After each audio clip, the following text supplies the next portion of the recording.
everyone, and welcome to today's session at Sci-Fi 2020. My name is Rapelang Rabana, and my conversation today is titled Digital Wise, How We Prepare People for the Future.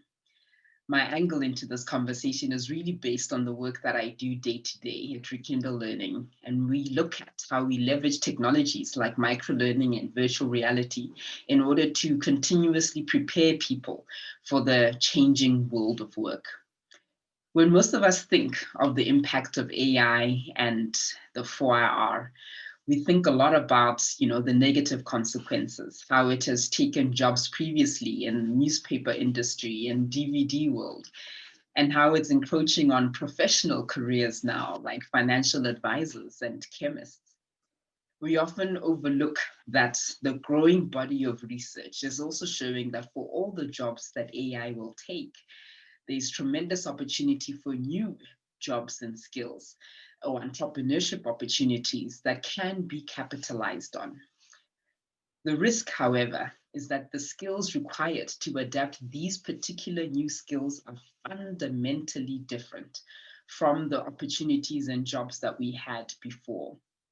So we actually need to rethink how we're going to empower people to be able to take up these new opportunities that are going to emerge in the digital economy. What I find quite frustrating or narrow-minded is that when we think about what are these skills that are required, we almost always revert to the need for coding or data scientists. And there is no doubt that these skills are crucial for every country to be able to generate solutions that are going to serve their context and improve people's lives. However, it has got to go beyond those skills. Here on the slide, I really want to emphasize three different skill types that I believe are crucial for our broader understanding of the skills of the future. I look at skills for producers as those ones that are required for the coding and the data scientists and the cloud architects and cybersecurity specialists, and we all know about those. But there's also skills for inclusion that are going to be for people that are actually going to consume these digital products and services, the people that are going to purchase and make sure that these innovative companies are actually financially and economically viable. This kind of skills that are required to use online collaboration and productivity tools so that people can join marketplaces or freelance working environments and be able to constructively contribute. Skills around tech fluency, which I really define as understanding the underlying capabilities of digital technology so that you understand how to use them in your business or in your work environment. Without these skills, the vast majority of people will not participate. And we can't have, an unbalanced view of the world where technical people are the only skills that are required. It is the middle pillar, however, that I want to focus a bit more on for the rest of this conversation. And these are the skills required to thrive. These are much higher order, higher cognitive skills that are quite essential for people to be able to build and use in this new world. These are skills like problem solving, creativity, being able to express and make better judgments, become better negotiators. These are skills around how, we trade off benefits in a society to be able to make, holistic choices for society to benefit. And these are skills that are quite different in how we develop, in that it's not about giving content. We know that these skills are really about how we build mindsets, behaviors, and values, especially when we look at skills like resilience and adaptability. These are not built by giving people more fantastic textbooks. We know that we can give a potential nurse great content, but it does not make a great nurse. To make a great nurse, you really need to develop mindsets, behaviors, and values. So this is where I reflect and think. Our education system and corporate training environments have really focused on the what of learning, the content. And we can see this in the detailed, qualification frameworks that get you to university. But there's actually another element when we think about how we develop mindsets, values, and behaviors. And that is the how of learning, the experiences that we have. The what of learning has gotten us through the first 12 years of university to the job market. But even first year university students today, coming out in their fourth year, may not value the knowledge they got in their first and second years, because the half-life of content is becoming shorter and shorter. We are no longer in the position where we can pump people with all the content that they need in their earlier years to take them through their entire career until retirement. Those times are long gone. So we need to think about the fact that we are not just a product of what we are taught, but how we are taught.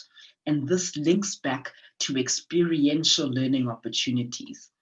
In order to future-proof people, so that we can go beyond this environment of content-driven learning and truly empower people to learn and unlearn and relearn and the like, we need to go deeper into the human being and understand the underlying capabilities that actually empower people for this new kind of skill set, for this new kind of adaptability that we require.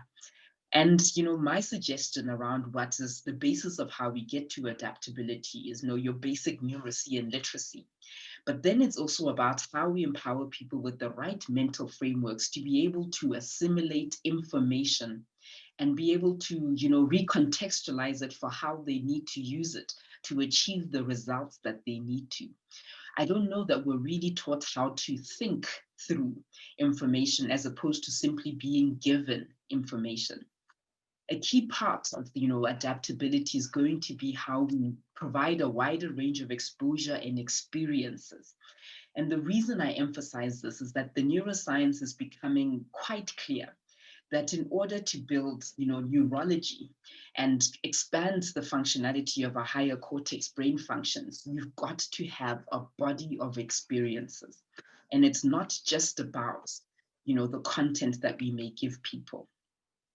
When we think about the neurological aspects, I think the research is becoming quite clear that people only grow their neurology, only grow their sense of the world and how they're able to adapt and cope with a wide variety of experiences when they go through an out of comfort zone experience or challenge, whether at work or whether you're a child learning how to ride a bicycle. Having that out of comfort zone experience that is just outside of your current capability and successfully going through that and achieving your outcome allows people to have an I can moment. And it is only through those kind of moments that you actually build the kind of neurology that expands your capability to adapt in future. An example of the kinds of different challenges or opportunities to grow that people could get is, illustrated through how we teach young people to ride a bicycle. So this shows us that it's much more about curating experiences that are just outside of people's comfort zone so they're able to learn more and ultimately get to proficiency and mastery. And the how you pitch those challenges is much, much more important than, telling or giving the content. And I believe that we need to shift from an understanding of education that is about curating great content to seeing ourselves as, leaders, teachers, becoming coaches or almost creators of just right challenges in order to grow the neurology of people. And in this way, actually better understand the mechanics behind building resilient and adaptable people. I do think that we're starting to go along this path with a greater emphasis on project-based learning, work experience, internships and the like, and apprenticeships, for example. And those will certainly help. But we must recognize also that only a privileged few also get access to the right kind of environment and mentor that can prompt and stimulate their growth. And when I look at contexts like us in South Africa and Africa, many young people are quite deficient in quality experiences that have stimulated their minds, especially those that have grown up in under-resourced areas. So in this sense, we need to rethink how we create more experiences. And I believe here we can better leverage technologies like virtual reality to create those artificial experiences that allow people to immerse themselves into new environments before they actually go into the work environment. In the US, Massmart has done a few experiments around using customer service training within VR as opposed to trying to get people into a single room. And now people are able to practice unlimited field of practice almost to make sure they can improve their customer service skills and also be better assessed than being assessed by a single person in your typical face-to-face interventions. So I imagine a future where a young person would be able to, practice going to a job interview, interacting with an AI-driven human being in a virtual reality environment so that they're able to experience a wide range of companies, a wide range of interview techniques before they actually go into the working world, where it will be quite a shock for most of them.